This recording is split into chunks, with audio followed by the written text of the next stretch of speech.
Assalamualaikum warahmatullahi wabarakatuh. Apa kabar teman-teman semua? Alhamdulillah ya, hari ini kita ketemu lagi di channel aku via Retail Home Official.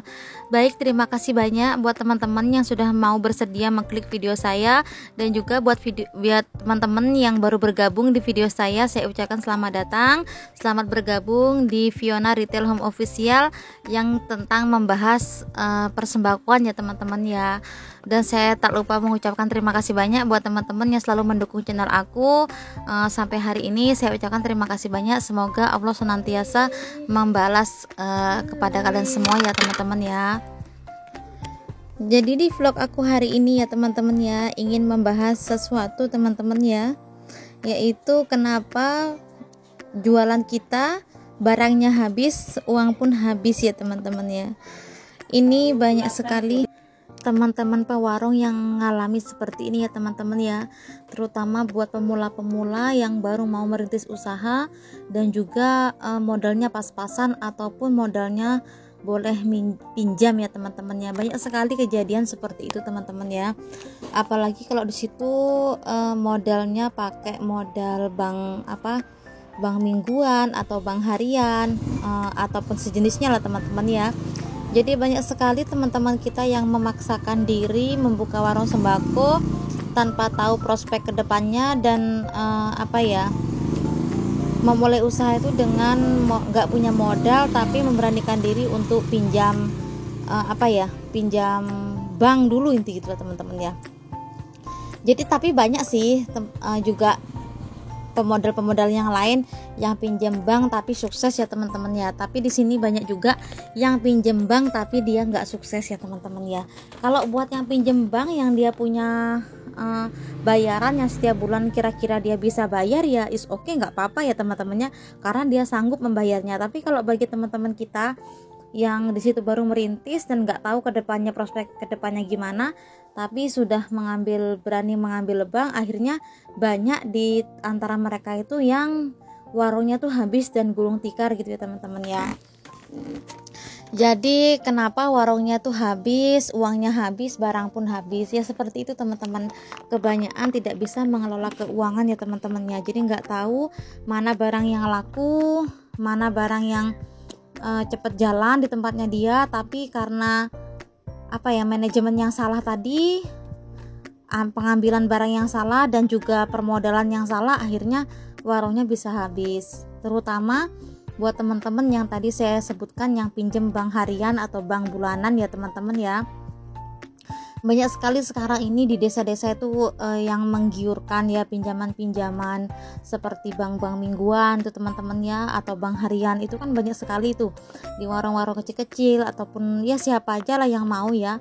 Banyak sekali tuh mereka tuh berusaha untuk menyetor membuat orang-orang itu biar mau berhutang ya teman-teman ya. Padahal kalau saya pikir itu malah memberatkan ya teman-teman ya. Karena apa?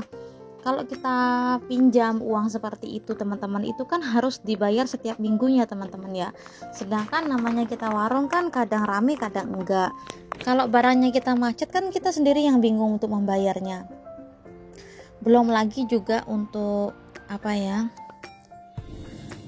kebutuhan keseharian kita ya teman-teman ya. Kalau di situ warungnya itu tidak balance pemasukan sama pengeluarannya, sedangkan pengeluaran tuh akan terus jalan gitu ya teman-teman ya.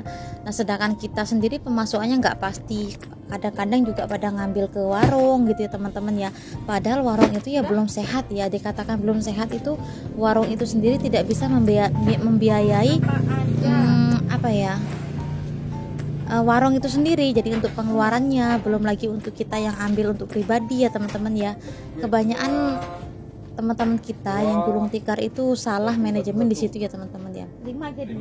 Jadi dia itu mengambil semua barang itu di warung, sedangkan warungnya itu belum stabil dan juga warungnya itu masih dalam keadaan warung yang baru pemula, yang baru mau merintis ya. Sedangkan warung baru merintis itu masih butuh modal ya, butuh tombokan terus. Karena apa, kita kan kalau masih warung pemula itu kan masih mau melengkapi warung kita ya. Jadi meskipun bahasanya kita itu modal seandainya dalam kasarnya sekarang ini mungkin modal 10 juta ya teman-teman ya. 10 juta itu kan uang yang sedikit teman-teman, apalagi di era sekarang ya, apa-apa mahal. Sekarang kalau kita bikin 10 juta beli aset aja, etalase berapa, rak-rakan berapa, belum apa ya, seperti kebutuhan yang lain gitu ya teman-teman. Jadi masih banyak lagi aset-aset yang harus dibeli saat membuka warung sembako, dan juga belum lagi isinya ya teman-teman ya. Nah, buat teman-teman yang di situ modalnya pas-pasan kan otomatis kadang memberanikan diri untuk berhutang gitu ya teman-teman ya. Padahal kita belum tahu prospek kedepannya di warung kita tuh seperti apa, jalannya seperti apa. Sedangkan kalau kita langsung pinjam ke bank teman-teman ya, apalagi buat pemula itu kan di awal-awal kita jualan tuh kan masih cari pelanggan, belum stabil jualannya. Tapi kalau kita langsung ambil di bank kan itu harus langsung membayar kan, bulan-bulan ke bulan, dari pertama itu kan langsung udah bayar bulanannya terus gitu. Jadi banyak sekali teman-teman kita yang lain itu yang dia tuh nggak bisa untuk membayar bank ya teman-teman ya. Akhirnya ya uangnya dia otomatis lama-kelamaan isi dagangannya tuh akan habis. Bahkan sampai banyak yang kejadian itu adalah barang hutangnya itu belum selesai, temponya tuh belum selesai, tapi barang dagangannya di warungnya itu sudah habis gitu ya teman-teman ya. Banyak juga yang mengalami seperti itu. Jadi dalam usaha itu teman-teman kita harus benar-benar tahu dulu ya teman-teman ya, prospeknya ke depannya gimana, baru mau tambah modal dari mana gitu ya teman-teman ya. Jangan dari awal, dari buka sembako yang kecil tapi kita pengen besar, terus kita langsung ambil memberanikan diri untuk mengambil bank gitu ya teman-teman. Takutnya berhenti di tengah jalan ya teman-teman. Kecuali kalau di situ dagangan teman-teman tuh emang sudah lancar, laris manis, di situ tuh yang bener-bener kewalahan sampai bener-bener kurang modal nih teman-teman nih. Dengan pokoknya intinya tuh warung teman-teman bener-bener warung yang laris ya, yang lancar pengeluarannya gitu ya teman-teman. Nah, dalam sebulannya tuh teman-teman bisa omset berapa, terus bisa berpenghasilan berapa. Kalaupun di situ bisa mengambil bank ya silakan, kalau emang bisa, kalau mampu membayarnya. Tapi kalau di situ tuh masih dalam per bulannya tuh teman-teman nggak tahu kemasukannya nih berapa, keuntungannya berapa, sedangkan kadang tombok-tombok kurang gitu ya, banyak barang yang masih kosong, terus teman-teman memberanikan diri untuk pinjem bank ya, takutnya nanti teman-teman nggak bisa membayar gitu ya, dan akhirnya warungnya itu habis. Banyak sekali kejadian seperti itu ya teman-teman ya. Barangnya habis, uangnya pun habis ya. Kebanyakan ya dipakai seperti itu karena punya hutang dan harus bayar cicilan ya. Belum itu baru cicilan yang kewajiban, belum lagi cicilan di situ yang kadang orang-orang sekarang ya pada pinjam di Shopee, pada belanja di Shopee dulu yang namanya itu yang bond dulu itu bayar bulan depan, bayar bulanan, itu kan juga termasuk hutang ya teman-teman ya. Kadang pun itu hanya untuk kebutuhan pribadi, kadang bisa beli baju, kadang bisa beli apa yang nggak perlu, tapi kan itu tetap dihitung cicilan juga. Belum lagi cicilan yang di luar lagi, yang lain-lain gitu. Kadang kan manusia itu cicilannya banyak gitu ya teman-temannya ya. Karena di tempat saya sendiri, saya tuh menggunakan Briling itu, saya lihat banyak sekali orang-orang tuh yang membayar cicilan-cicilan setiap bulan, yang di situ sebenarnya bukan cicilan bank saja ya teman-teman ya. Kalau saya pikir itu banyak sekali mereka itu cicilan yang lain-lain juga gitu. Apalagi buat pewarung kalau sampai seperti itu kan memberatkan ya teman-teman ya. Pastinya barang uangnya juga semakin hari akan semakin habis untuk membayar-bayar. Jadinya kita nggak akan bisa belanja lagi gitu ya teman-teman. Jadi harus dihindari hutang-hutang yang tidak penting ya. Jadi kita harus tahu mana yang kemauan dan mana keperluannya.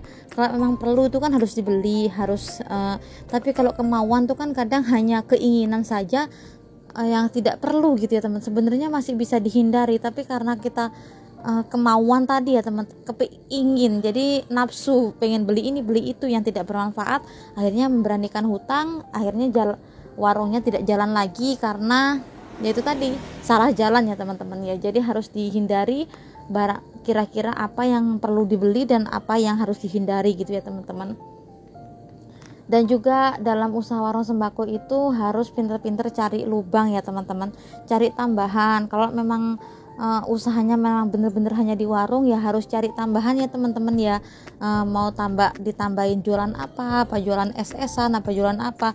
Jadi jangan cuma memberanikan diri buka warung sembako aja, yang di situ jualan snack-snack aja tapi nggak berani jualan yang lain-lain. Nah itu malah payah ya teman-teman ya, karena kalau kita cuma mengandalkan dari jualan kering-keringan gini aja kan batinya sedikit ya teman-teman, belum lagi kalau kita ambil untuk kebutuhan pribadi juga. Jadi harus pintar-pintar cari tambahan ya teman-teman ya, biar warungnya itu nggak habis, biar manajemennya itu tetap jalan. Kalau bisa warungnya itu semakin hari semakin ditambah terus dagangannya gitu ya teman-teman ya.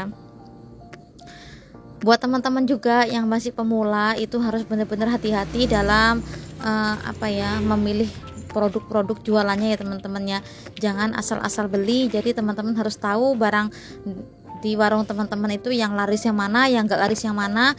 Dan juga jangan lupa untuk tidak menyetok barang terlalu banyak di salah satu produk ya teman-teman, biar warung teman-teman tuh tetap jalan. Jadi barangnya harus stabil, meskipun sedikit-sedikit tapi harus lengkap gitu ya teman-teman. Jangan sampai di situ ada yang dibeli orang tapi habis gitu ya teman-teman. Oke, hari ini cukup segitu dulu ya teman-teman ya, video dari saya, sharing dari saya, semoga bermanfaat.